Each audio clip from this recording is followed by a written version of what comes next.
achievement. They called you when they got you to believe it. Thumb and finger held to their foreheads in an L shape, trapped in a capitalist hellscape. Let's fight back and have some talks about class and the massive cost of the disastrous plots of fascists and Nazis, fat cats and fox. It's 1,000 natural shocks. A Bad with Money podcast. Hello and welcome to 1,000 Natural Shocks, a Bad with Money podcast. I'm your host, Gabe S. Dunn. And with me today, we have someone who's been in it with me almost the whole time. Do you want to tell my audience who you are and what you do? Yes, hi. My name is Addie McKeon. I am an activist in LA and an organizer just since this past year and a half. Never did it before. And I've been doing a lot of stuff with I've just popped it into a lot of different groups, like whether it's an Indivisible thing or Swing Left or General Strike or being at the MDC or going into officials' offices.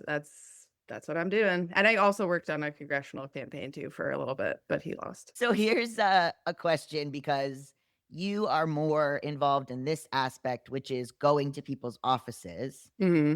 And so I wanted to ask, I guess maybe for people who've never done it, what was the first time you ever went into some politician's office? I'm trying to, when all this stuff started, when Trump took office, and started protesting right away at the beginning of February, I'm trying to remember when I first started making calls and stuff into offices and what prompted that and if it was being on an Indivisible Zoom or whatever. But basically, I got involved in the local Indivisible chapter. It was like the West Hollywood Indivisible. And I met people through that. One of my friends, Sam, he's an older guy, and we hit it off and we were like, yeah, we need to go to Friedman's office. I don't know why we both just were like, we need to pay a visit to Friedman's office. I think he's the one that was like, we should go do this. So I was like, yeah, and then we need to go to Schiff's office and Nithya Raman and whatever.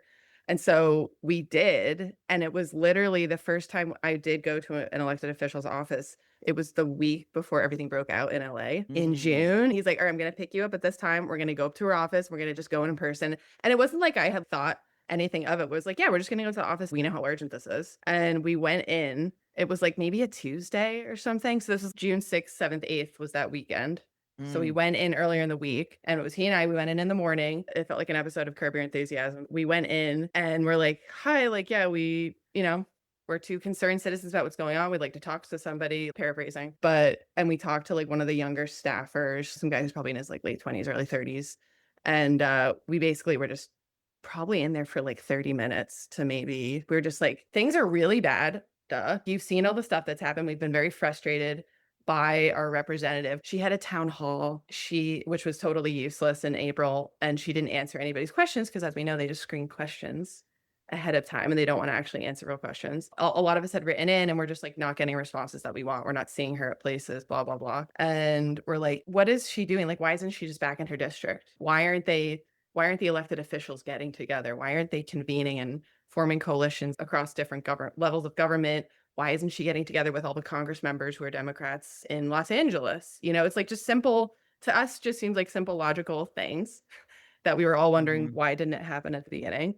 And so we were sort of doing this and we're like, it's getting really bad. People are talking about buying guns and people are talking about this stuff. What do you think is going to happen? Have you been watching what's happening with ICE? The guy just nods very politely, listens, was writing down. He's like, well, thanks. This is very important for you guys to come in kind of thing. And we'll pass it along and that kind of thing. I think maybe a couple of people came in maybe to take some more notes or something like that. But, we left, we're like, oh my God, these people don't get it. And then literally what happens on Friday, right? Everything just really broke out in LA. And we've been to the office many times since with a lot of people. And it's look what's happening right now. Americans being executed. People are being executed in broad daylight in the streets.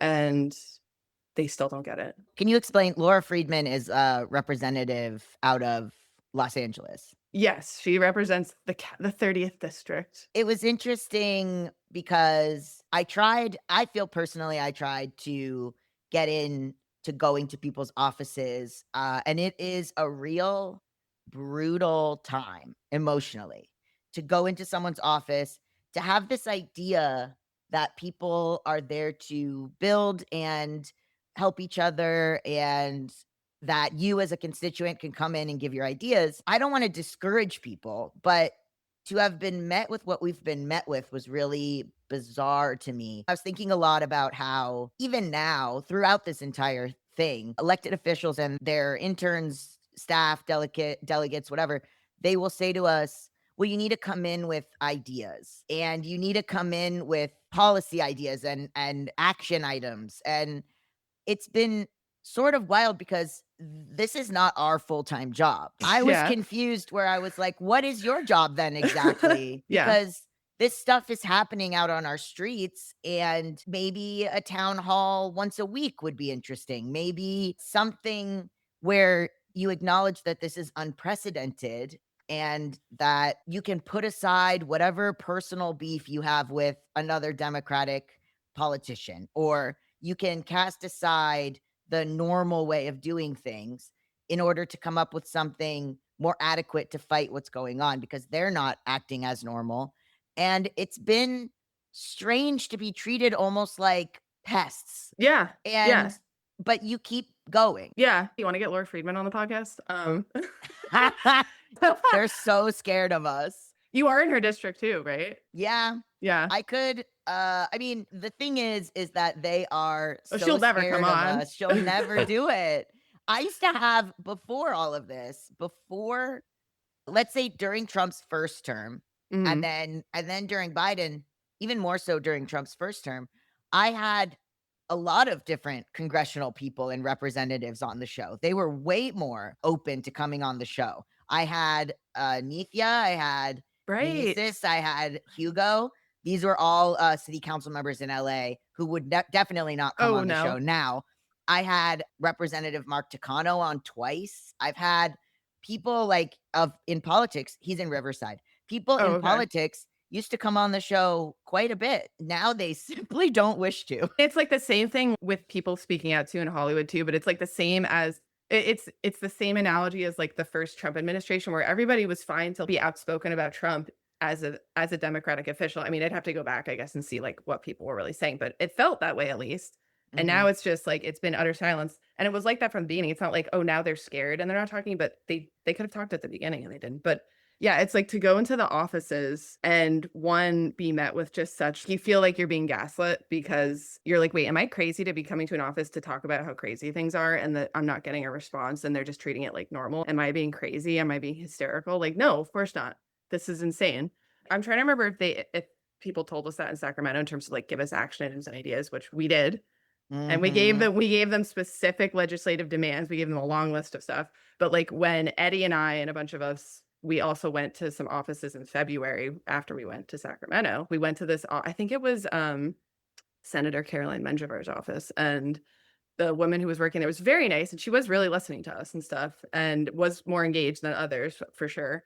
But she was like, yeah, this is great. Keep coming back. Like other people were saying this also at the time. This is the beginning, mid-February. So there was still like the freshness and a slight more sense of urgency because of what happened in Minnesota. So they were like slightly more, I mean, still not an appropriate level of urgency in any way. They're like, yeah, this is what we need people to do to keep coming back. But it's like, why don't you tell your people that? Why don't you put out a press release? Why aren't you putting that out on your social media? Why aren't you doing a mini press conference or a video on Instagram and posting it to your constituents? You're not doing that. You're waiting till somebody comes. And it's like, who's the leader here? Us or you? And I just remember her being like, this is great to like give us ideas and stuff. And it's like, yes, a democracy, everybody has to participate. Constituents can't be asleep at the wheel. Yes. You telling us who, again, don't have money, this is not our jobs. We're literally have devoted our lives to this as like we should, because what else can we do? For them to be like, yeah, can you give us ideas for legislation and stuff? Wait, so what are you guys doing? I didn't go to school for this. I learned how to read a budget. I have a job. This is the other thing. When I see stuff about, this is my impression of calls to action on Instagram. And this is not against the people doing the call to action. This is going to be against the politician. It's like, someone gets on and they go, hey guys, it's urgent. We really need to call the congressional offices because they're voting today on whether or not they can shoot all dogs. Okay. They're voting on that today. So everyone call. And in my head, I go, why am I calling to convince you to do this thing? You should already know this is bad. Yeah. Why do I need to talk you into it? Why do you need a certain level of constituent who may give you money or vote for you to say that they want this to happen when it's objectively bad? Hey guys, you're a Democrat. Hey guys, we're voting, the Senate is voting today on whether or not we are just able to burn everyone's houses down if we don't like their politics. So if you could just please give a call nonstop these offices. And I'm like, why are you not Yeah, already voting against that? Why do insane. I have to talk you into it? It's so fucking insane. And it's like to your I think you also asked like, oh, then why do you keep going? And I haven't been in a while, but I am kind of itching to go again because there's sort of periods where it's like nothing that's like, no, it's actually time to go back and revisit that because people need to be reminded or something. You go because everybody needs to see and more people need to go so that the rest of the people who need to be woken up need to see Mhm. that these people are not going to help us. No one's going to protect us. And like you should already know that by now because we're this deep into it. If you don't, go out and find out for yourself. Film it. It would be great if everybody just did this every day and, it's like flooding the zone with social media of like 10 people going to an office every day and seeing the lack of any care or urgency. Mm. If everybody did, I don't know, if everybody went to Laura Friedman's office, let's say you had 10 or 50 people on Monday, Tuesday, Wednesday, Thursday, Friday, I would think she would have to budge a little bit, but I'm also just like, I don't know. Cause like we've done that. We literally flooded her office with literally 30 people one day. We needed an emergency town hall. Like, what are you talking about? It's just like it's so crazy. And yeah, like the calls to action stuff. We all do it. We all do it. And then it's like, why are we doing this? I think we have to stop participating in your government that's not working and we have to start just like creating our own communities. It's just Well, I think the bigger question to me around that is why am I convincing you not to vote for this yeah. Well, inhumane and cruel thing? Why yeah. do you need me to call you? And then also, I think, right, you have to go in, people are not realizing you have to go in with action items, like Mhm. saying we need a town hall, Yes. saying we need. Okay, so when we went to Sacramento, we brought so many ideas, pages and pages of legislative ideas that you had printed out that we were giving people. Posting the videos from that was great because it got people to see the truth about what was going on in these offices and the ways in which these people think, which we can talk about.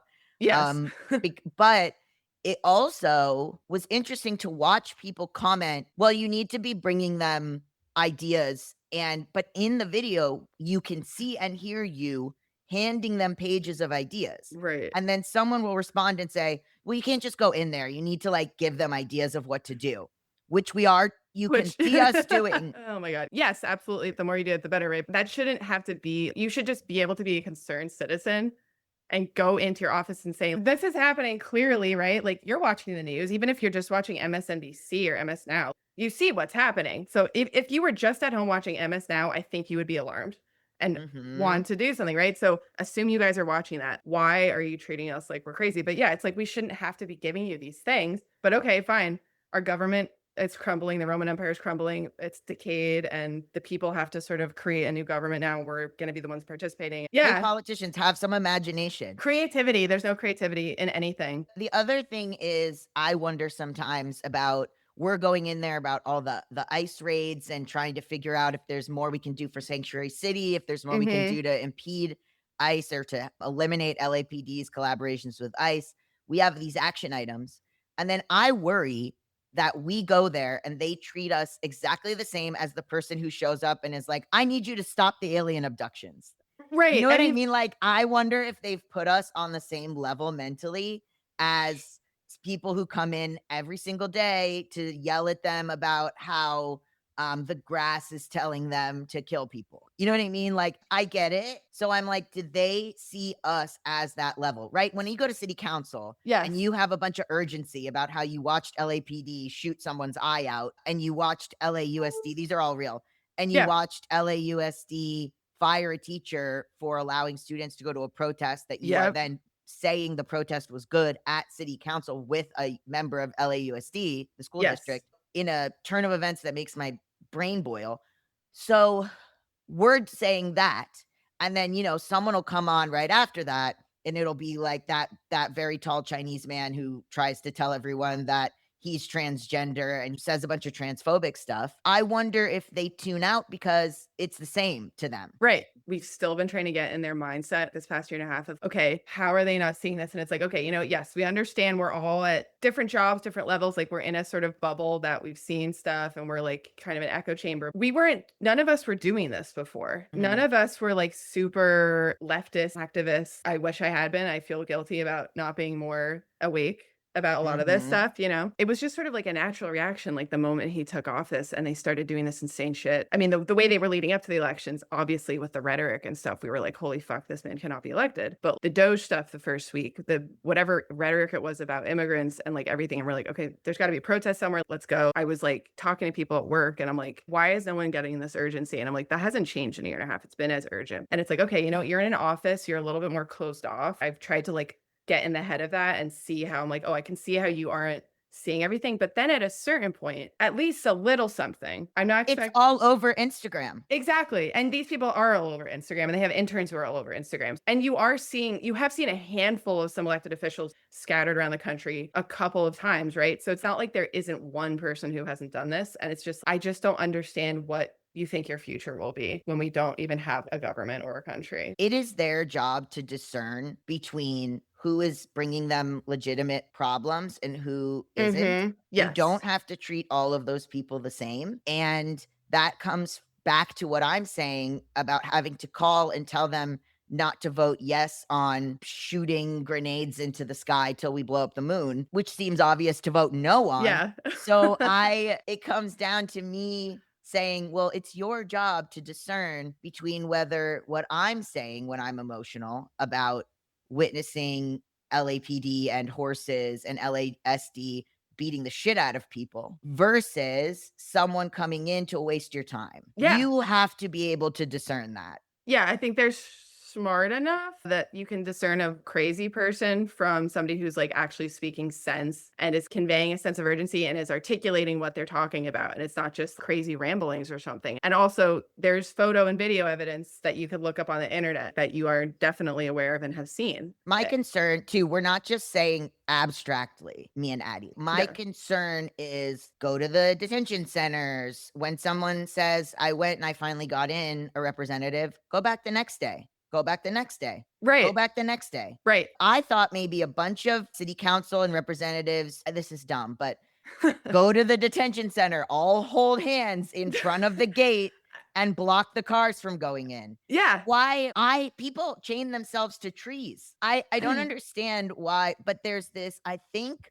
level of decorum and embarrassment that Yes. exists in the Democratic Party that doesn't exist in the Republican Party. The Republicans will go out and just scream and go to these rallies and be so cringe and be so unhinged. And then Democrats will be like, oh my God, if we went out to the front and made like a big deal, we're going to get made fun of on Fox. Yeah. Okay, you're going to get made fun of on Fox. Who cares? I'm going to be embarrassed. This is embarrassing and my friends are going to see that I'm doing this. My, like upper class People who vote for me who are rich. Nithya Raman or somebody like that would be like, oh God, like the people that I know in Silver Lake and Highland Park or whatever. It's like, this is going to be so embarrassing. Again, you guys nonstop, even Gavin Newsom, which is such a joke, reference Martin Luther King. And like you talk about letters from a Birmingham jail and stuff. And it's like, right. So do you guys remember what they did during the civil rights and what stuff they had to do? And you guys love referencing that. Okay, so go do it. Also, remember Gavin Newsom, come arrest me. Go get arrested. Don't think it's going to happen. Don't think you're Right. actually going to get arrested by a DHS agent. So like, why don't you go down the block in Sacramento? That is what is crazy, is that these officials, LA City Council, right? Their building is literally in front of the detention center. You're a block away. Why aren't you going there every day and checking in? In Sacramento, they're right down the street. And I have heard from sources on the ground there that there's literally been like one or two state reps, not talking about Congress, like state representatives who have gone and like maybe one of their staffers. Are you kidding me? Are you kidding me? They should all be in front of the detention center in their states, any of them. Newsom, Karen Bass, every single representative, Adam Schiff, Padilla, County Board of Supervisors. everyone, Yeah. local neighbor, they should all be getting together and they should be demanding to be let in and demanding something they come up with creatively Yeah. at the front door of these places. Otherwise, you're useless. I love always like the roadblocks people hit up. It's like, oh, what is that going to do? Well, just do it. Just Right. do it. It's self-fulfilling prophecy. If you don't do it, then how are you going to even know that it's going to accomplish anything? Go and do it and just film yourselves, even just talking about it, being there. Mhm. Then you're going to generate probably 1 million views and it's going to be a viral Yeah. video. And then somebody in another city does that and it starts a chain, but like no one's doing it. So, There's also, it was very interesting when there was a hospital in Pasadena, an abandoned hospital, that the military used as a training zone for urban warfare in the middle of the fucking night. Yep. The only politician out there was Rick Cole, he's been in many positions in government. I think he's somewhere in Pasadena government now. And he was the only guy. He went out there. He's an older man. He went out there in the middle of the night and he was reporting live from what was happening. Mm-hmm. Hello? That's the only person doing that, mentioning that, taking video of that, being there. Like and I don't know who, I think it's Catherine Barger, who's like a board of supervisor for that area, I do believe. Okay, fairness, I have not checked her social media. Maybe she made a comment about it. Hopefully she did. But like Gavin Newsom, all these people, it's like there's like military drills unannounced happening in 4 different parts, 4 different cities in LA and California. And there's no comment from anybody. And even Karen Bass, doesn't matter that Pasadena is not her city. It's like where you can make a comment about something. Like we're supposed to be able to talk about things. Like, what is this? Like, okay, that's not my jurisdiction, so I'm not going to talk about it. Look, all these people are going to look horrible if we ever get to future history. Yeah. If we get there. That's a really big if. So you and I went to Sacramento, which is the capital of California, to see different representatives. Can you talk about not just Newsom? Let's talk about some of the other people that we went to see. What were some of the more egregious ones, in your opinion? So yeah, we went to Tina McKinner's office. She represents the 61st district in the state representative. She wasn't there. I remember she like kind of walked in and out for a second, but this was like end of the day. It was after we had been to Newsom's office. We're just like, let's just hit up as many as we can. Okay, cool. She's LA. Let's go in here. Every office, we had our legislative demands. We had our things. We all go in and we're just doing our spiel of, hey, we came up here from LA because it's so bad and we're so concerned and nobody there of elected officials is helping us. So we're coming to you guys, blah, blah, blah. And we were talking about the California Highway Patrol. This is the thing we kept bringing up about like, why isn't the California Highway Patrol arresting ICE when they're committing crimes? Or at the very least, why aren't they pulling them over and citing them for traffic violations? And they wouldn't know it's an ICE vehicle. If you see a vehicle on the freeway that's missing its license plates and it has completely black tinted windows, or it's speeding, or it's doing something, it's in violation of the CVC. You would pull them over. They speed through a red light. They speed to the stop sign. Why aren't you pulling them over? Because you suspect they're ICE. So you're not doing it. Anyway, but we were posing these questions so that we'd actually genuinely were like needed to hear an answer. And you need to pose these questions when you go in these offices so you get these people's answers. That's why it's important to film, obviously. Anyway, but I just remember the guy talking about, oh yeah, obviously it's so bad, right? Like, the urgency of what's going on, and like, how are you guys going to do anything? And like, why aren't you guys getting together and doing stuff, whatever? And he pointed to the sign on the door. So like, we're in a little ante room, like reception room. And then behind that is where more of the staffers are and stuff. So we're just standing there and it's him and another staffer. And he like points to a sign. He's like, almost like, hey, come here. Let me tell you a little secret. Look, actually what we got. He has the sign, that the plaque they put up that said like, stop employees only. Now, mind you, this is an open door frame. Okay. Okay. So, right. You guys putting up that plaque is going to stop the ICE officers who they have a real respect for the law. They're going to just suddenly stop in their tracks. It's going to be a Marx Brothers movie and all the ICE agents like pile up against each other. And they're going to be like, you know what? Wait, that has that sign there. We're not going to go in here. Also, do you hear what you're saying? Like, you're in a government building. You're in a government building in the capital of California. And it's not like you're at the front of that building, but you're in a government building and you put up a sign for ICE. So you actually are worried about the potential of ICE coming into your office. Do you see how that's a problem? Do you see how when a federal government agency that's supposed to be part of your government would be coming as an enemy to you to get people in your office, how that is a problem? And that's why you guys aren't doing anything about that, and you're putting up a plaque, like you're not addressing why that part of it. It's just that was pretty insane. I left that office. I remember I don't know if I turned to you or yes. We left that office and I went, everyone in there's gonna die. Yeah. That guy's gonna die. I remember thinking that. I was just like, oh my God, you're saying it out loud. Like the guy's saying this out loud. And it's like, how are you not saying this? How are you not thinking this when you guys put this up? We're in the capital of Sacramento. We're in the capital. We're in this building. And we think that we're putting up a plaque and you're not thinking about, wait, hold on. We're talking about our own government coming in and invading us and taking people and like being a force against us, being an enemy. Like, isn't that treason? Yeah. There was the other guy that drove me nuts, the CHP vehicle, because I was trying to remember, because I was like, I actually wanted to go back and look at that video to see what he said. They were talking about something with the state budget. He was saying CHP vehicles are going to become hidden. You're not going to be able to see that they're a police vehicle unless you go close and there's writing in gray. And we Right. said, well, what are you going to do about that? And he said, oh, we told them we don't like it. They showed us the cars and we told them no. And then we said, well, what if they use them anyway? And I think Katie said, would you cut their budget? And he said, yeah, yeah. And then she said, I'm serious. Would you vote to cut their budget if they release these cars? And Mhm. he was like, that's certainly something we can look into. Right.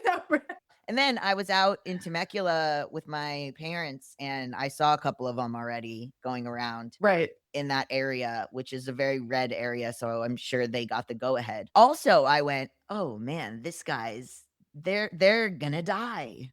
How are you guys saying these things out loud? Like, I think I remember Katie said something about like, okay, you hear how you sound, right? Like, Mhm. do you hear what you're saying? Because like we were all just standing there and it's like, okay, so right, so you're telling us that they have vehicles that like you won't be able to distinguish from ice, and it sounds like they're blending in with ice. And uh yeah. So you just confirmed what we're saying. So what are you guys gonna do about it? And again, it's just like, oh well, we'll look. It's just like zero urgency or concern, seemingly. Zero.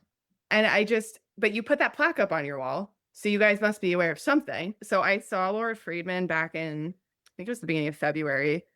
And this was when there were still a lot of like the rallies that were being held because of stuff going on in Minnesota.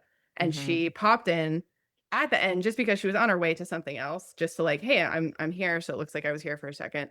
And I had the chance to talk to her really quickly. And of course, I was being like shooed away by her like assistant. He was like trying to hurry me up. He didn't want me to be there. And I was showing her like evidence of the Boogaloo Boy in LA. Yes. So former guest Eric Langberg, who's a photographer, I don't know if I brought this up when he was on, but he took a photo of an ICE agent who is dressed like a white supremacist that they call Boogaloo Boys. And he's wearing Boogaloo Boy attire and he gets out of a car where he just hit a veteran and it's a whole thing, but LAPD is there. They see this man hit the veteran. The veteran hits the car with his cane to be like, "Hey, stop, you ran me over." They get out, the Boogaloo Boy and my personal nemesis, Leo Almada, who is another ICE agent who is I think the reason I went to the FBI. So it's two of them, and they arrest the veteran instead, and Eric gets a photo of the Boogaloo Boy white supremacist ICE agent literally sitting on an LAPD car, sitting Yeah. on the car talking to LAPD. So Yeah. he's put those photos everywhere and we cannot hear a peep about it. Yeah. So we had those printouts because we all were like going, I think you guys that day were going to city council or something. And we had all been printing out these things of like the evidence from this past week. We bring our evidence and we bring our, we show, we don't just, we're not just talking out of thin air. So I had that printout and I was like, oh, because this was the best part. So on her Blue Sky, I don't know if she also did this on her Instagram. And again, it's obviously not her, it's their interns running their social medias. And I always wonder like what the communication is between what they get to post on social media, because obviously they're too busy to be constantly checking as to what is Mhm. being said, you know. Anyway, Unless I guess Monica Rodriguez, who fought me in the comments, but maybe that was her intern. that's I'm hilarious. not sure. Remember that? Yeah. Me and a city council member fighting in my comments? Yeah, that was hilarious. But yeah, Anyway. she posted a thing that was like, this is so before I saw her, it was like a few days prior or something. And she posted a thing in her Blue Sky that was like, if Christy, so this is Christy Noem was still head of DHS at this point, and it was like, if a chief of police was acting like Christy Noem, I'd make sure he was removed before the sunset or something like that. Like no American should live in fear of an unchecked law enforcement agency. I was like, oh my God, it's right there in rating. You know, when you said this, so you said this thing about like you would remove like the chief of police if he was acting like Christy Noem. And I was like, you know, well, he is. And I gave her all these examples and I'm showing her the Boogaloo Boy photos. And I'm like, he's sitting there and, you know, they pepper sprayed or whatever, the rubber bullets, they pepper sprayed the kids at that high school walkout. Oh, yeah. So when there was an ICE school walkout for kids to come to the MDC and to walk around downtown and protest, so many young people. It was amazing. I even went out to the OC and saw so many young people there. It was great. But so the one in LA, the officers came out and pepper sprayed the children. Yeah. Yeah. So it was like that had just happened. So we're showing them all that stuff and like, look, these kids, this kid had just been the less than lethals or whatever. I think they had also brought out, but like the pepper spray, and there's the white supremacist who's an ICE agent who's hanging out on the hood of the LAPD car. There's like 3 things in that sentence that are very wrong.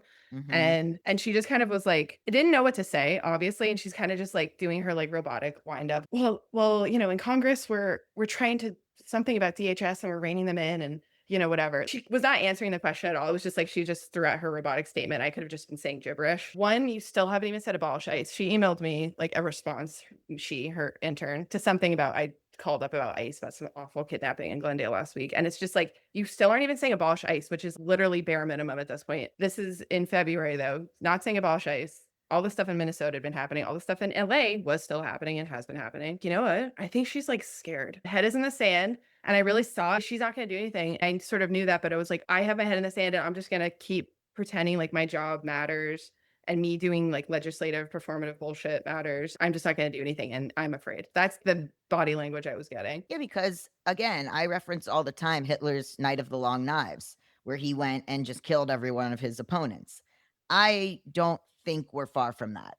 I really don't. And I think they know that. They know that if they go too far, something could happen. And also, I think that's why Gavin Newsom is such good controlled opposition, because if he really was doing anything, Trump would kill him. So, or Right. at least arrest him. So we need a opposition party that isn't actually an opposition party, whether they got those jobs believing that, or whether they got those jobs with more of a naivete and then did not anticipate having to deal with anything bigger than a water shortage. Like, Yeah. that No, right. they got elected and they said, yeah, my job won't be absolutely fighting for the life of this country. And then they got in, and I think a lot of them are in over their heads. It's the Yes. never attribute to malice what you can attribute to stupidity, which I don't think applies that much to politics, but in some ways, yes. Cowardice, stupidity, fear. Yes. It's one thing if a constituent's shot in the head. It's another thing for you to worry about that. They have an inflated sense of self anyway because they ran for office. Because I remember going back to when we went to her office the first time, Sam and myself. And I remember just being like, they didn't know this was going to happen, but it's like, you can acknowledge that and be like, all right, but we got to figure it out. Mhm. I'll need your guys' help or something. And he was like, bullshit. They were running when Trump, like they knew what time they were running, what time period. Mhm. You're out on the trails. You're living in the country. You're hearing the insanity coming out of Trump and the MAGA base. You know what is coming. I mean, we did as Mhm. voters. We were terrified and could not believe that this was happening. So for you to not have a sense of like what could potentially coming as you being in elected office and what your duties would be under a Trump administration is you're not prepared and You're you shouldn't be in right. office. Yes, nobody could have been prepared for exactly what is happening. You're right, though. You're right. I'm saying that they're stupid and cowardly, and it really is malice and a different sort of cowardice.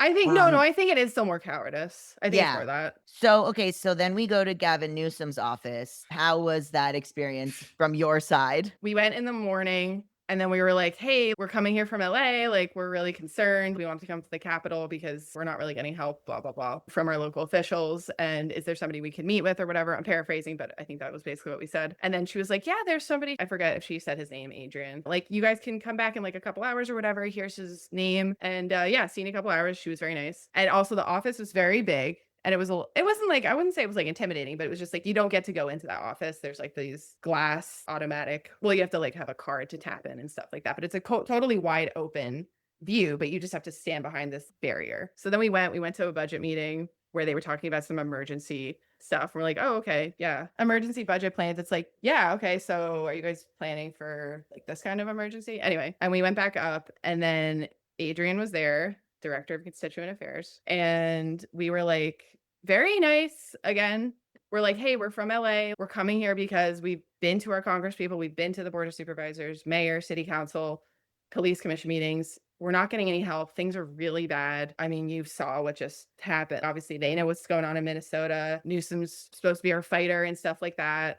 And we're like telling them all the problems. And basically, first, he just kept saying, like, well, have you gone to your local elected officials and stuff? And it's like, yes, we told you that we did, and we're not getting help. And also, you shouldn't even be asking that because you are the highest person. You shouldn't be like, well, you know what? I'm not going to help.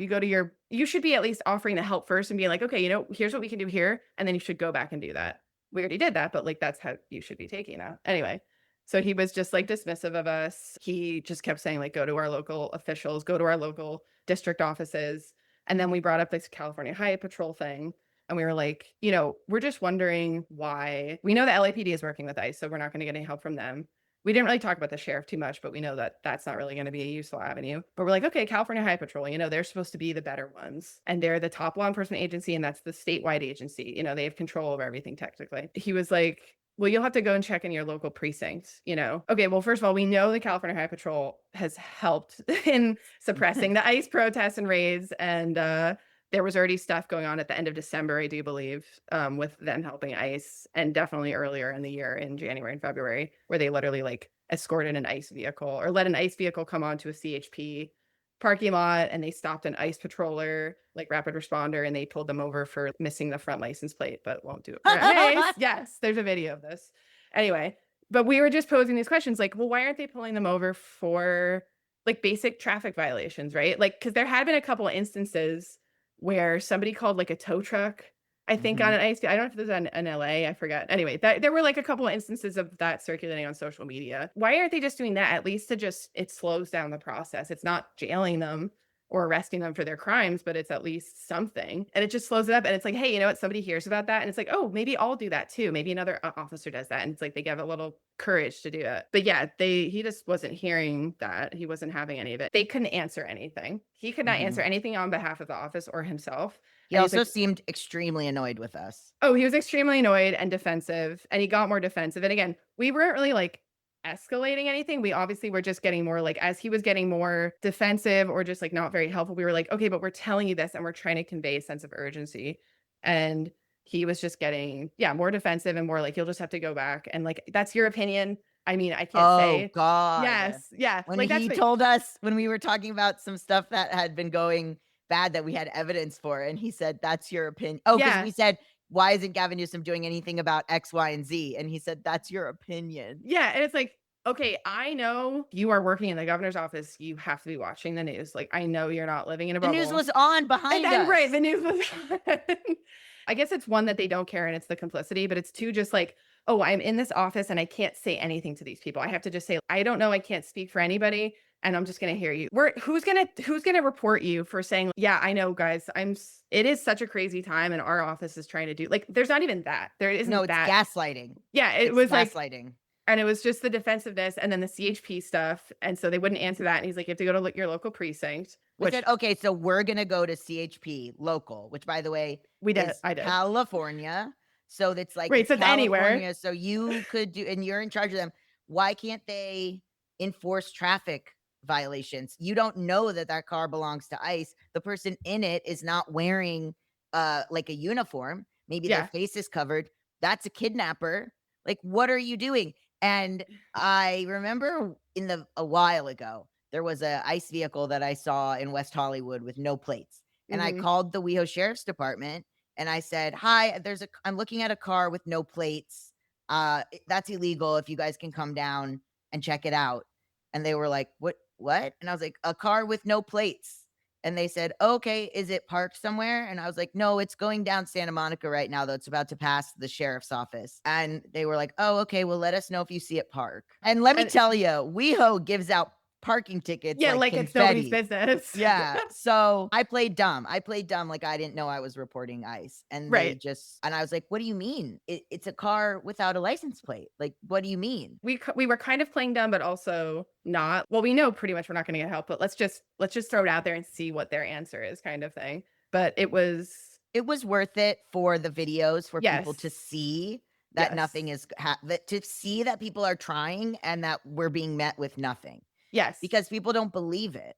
Yes. And they need to know that the reason why it's like we keep doing this stuff and trying to tell people is because we see people who seem to just think that we're going to vote and that's going to somehow that we're going to even have a real vote or real elections, but that's just going to solve everything. They have to see that elected officials aren't helping them to be then motivated to do something. In my opinion, that's what I see it as. Yeah. So you actually did go down to CHP?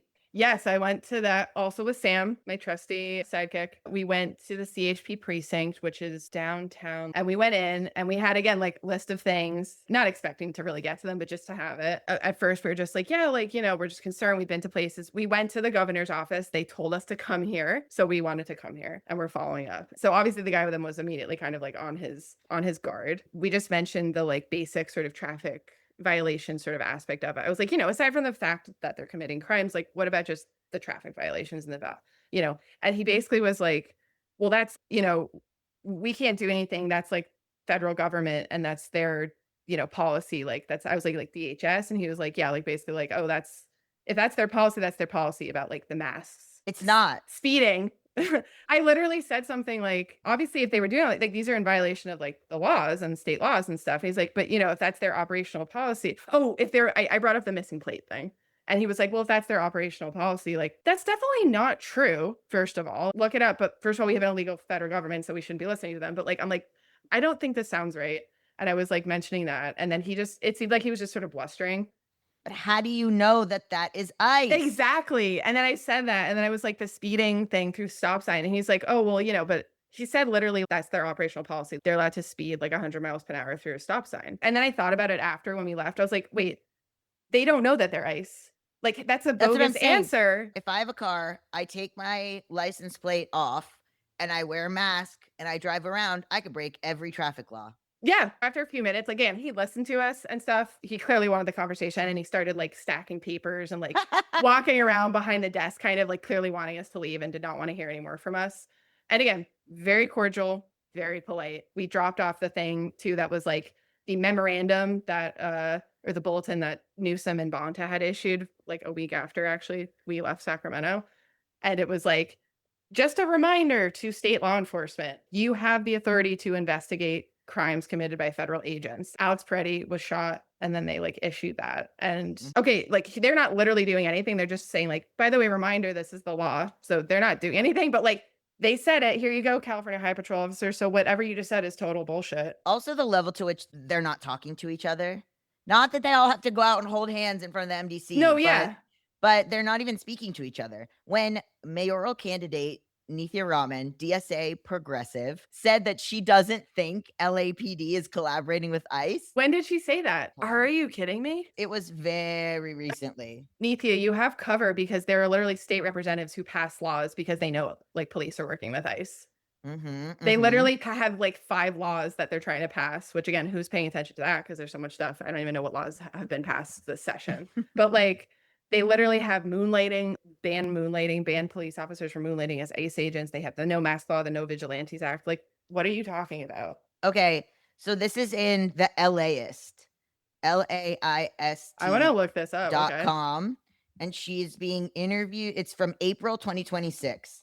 Wow. And yeah. And the interviewer says, do you think LAPD is working with ICE? And she says, I don't think so. But even giving the appearance of collaboration with ICE, I think is a terrifying prospect for Angelenos. How can she say that? I just like, how does she think she can get away with saying that? But she is kind of getting away with saying that because people are thinking she's fine. She's saying the next police chief has to improve responses to protests, has to have courage to stand up. Well, I don't know what that means. And then to improve their engagement with ICE. So many people on the streets fear that LAPD is actively collaborating with ICE or giving the appearance of collaborating with ICE. Do you think that's true? I don't think so. But even giving the appearance of collaboration with ICE, I think is a terrifying prospect for Angelenos.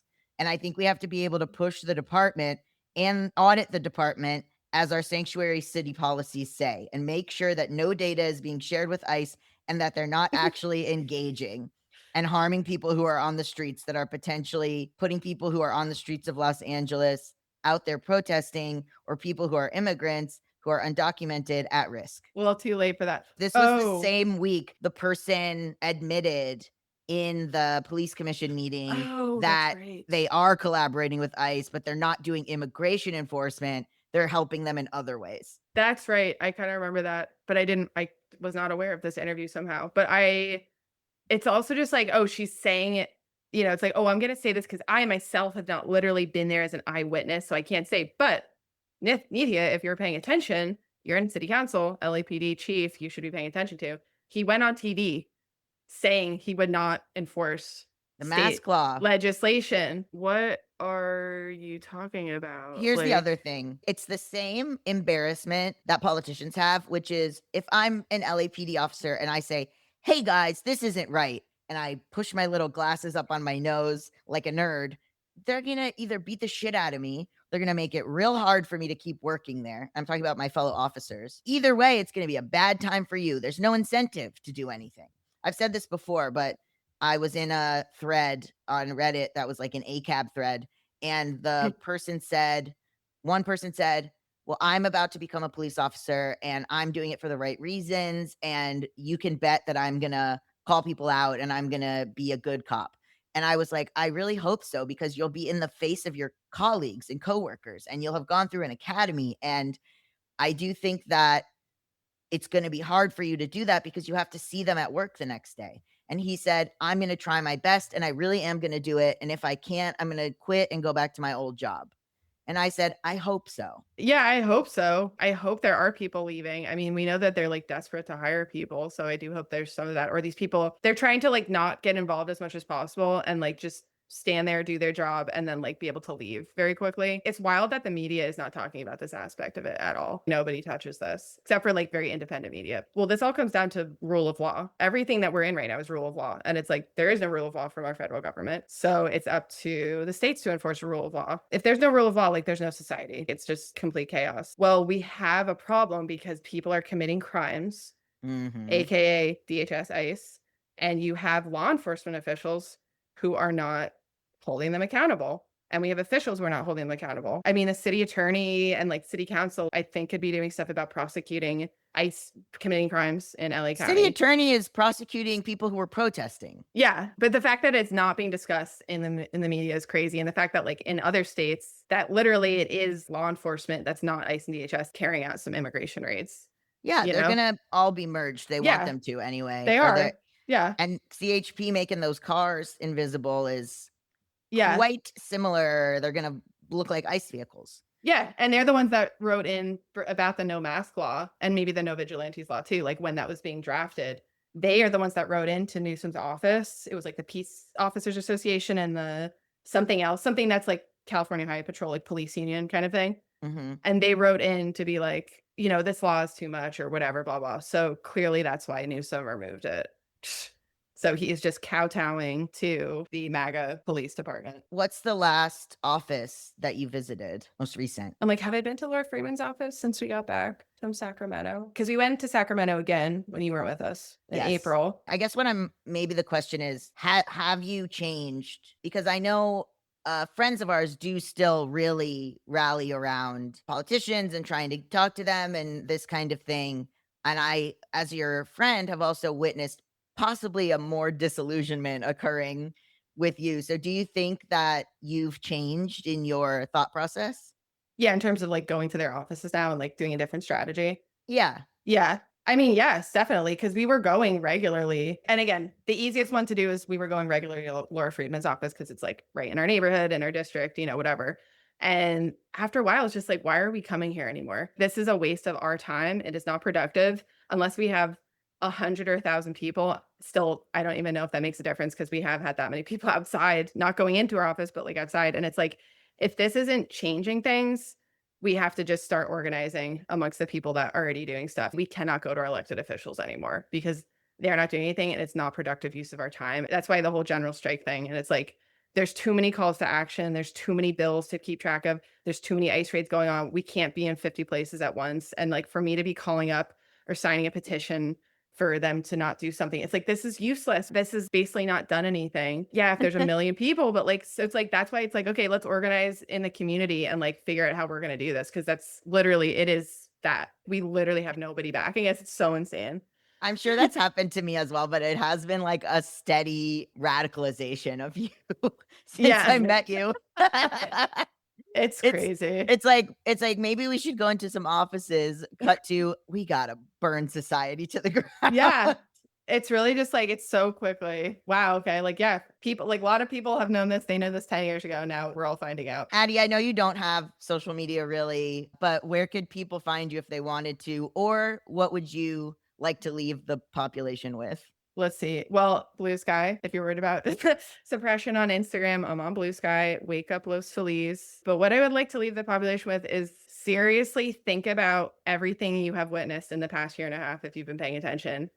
And Mhm. tell me if you think we are just going to vote our way out of this. I would love to be proven wrong. I'd love to be proven wrong. We have to stop. We have to like stop the means of production and we have to stop the systems that are oppressing us. Like nobody knows the answer exactly. The general strike thing, people get scared by that. It's like, okay, we're not literally striking tomorrow, but like we have to figure something out. Something's going to happen. Sustained protest. You've even had elected officials, Democratic establishment people say this. Just get involved in a local group, whatever it is. Get plugged in somewhere, find your group, find your people, find a buddy, follow Taylor, the real Tay Smith on Instagram. We need to shut it down because this is just unsustainable. And it's just going to keep happening every day unless we stop it, which we can. Thank you so much for coming on. Thank you. This was so much fun. How fun. It's so much fun it's just like when you hear like what we're talking about, how is this the conversation that we're having? And how is it the conversation that no politicians are having? Yeah. Get together, convene, conference Mhm. of governors. What are you guys waiting for? Nobody wants to be Mhm. the first one to do it. Well, sayonara, everyone. Okay. All righty.